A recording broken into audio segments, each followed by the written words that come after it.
Bonjour, je suis professeur Azouz Jamil, je suis médecin légiste au service de médecine légale CHU Mustapha. Je suis aussi sous-directeur de la numérisation au CHU Mustapha aussi.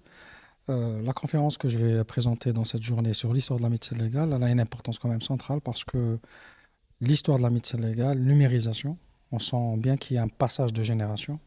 On sent bien qu'il y a actuellement un véritable virage civilisationnel de par les engagements de Monsieur le Président de la République et de nos institutions dans la numérisation et l'effort de numériser le secteur de la santé et aussi de la médecine légale, parce que nos partenaires sont aussi les juges, la police judiciaire, et toutes les tâches que fait le médecin légiste doit obéir à des protocoles, à des procédures.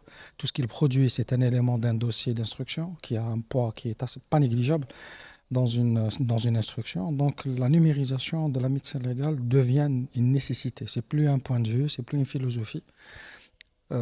C'est devenu une obligation de par les implications qui fait que cette numérisation va faciliter la traçabilité, la cohérence des documents qu'on produit. Surtout, ça va permettre de normaliser toutes les procédures que le médecin légiste fait dans un service de médecine légale.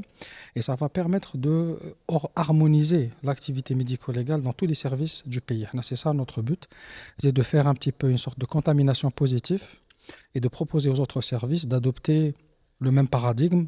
Ils peuvent ramener un correctif ou des corrections par rapport à ce paradigme.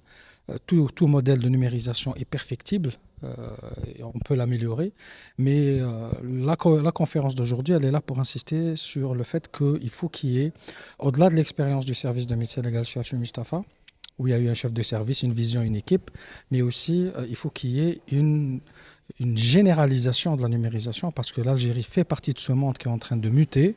Par rapport à cette numérisation, on doit être prêt. On doit être prêt pour plusieurs raisons. La première, c'est qu'il faut être dans l'air du temps, il faut obéir au cahier de charge de nos institutions qui gèrent les affaires de ce pays, mais aussi la médecine légale est une spécialité de souveraineté. Donc, par voie de conséquence, l'excellence doit être là et on ne peut pas avoir d'excellence au jour d'aujourd'hui sans qu'il y ait de numérisation et de digitalisation de ce que fait un service de médecine légale, parce que la digitalisation et la numérisation va faciliter la gestion d'un service, va faciliter ce que ce service va produire comme élément de preuve. Le but premier, c'est d'éclairer la justice et que pour servir le citoyen, pour que les droits puissent être restitués. Voilà. Je vous remercie.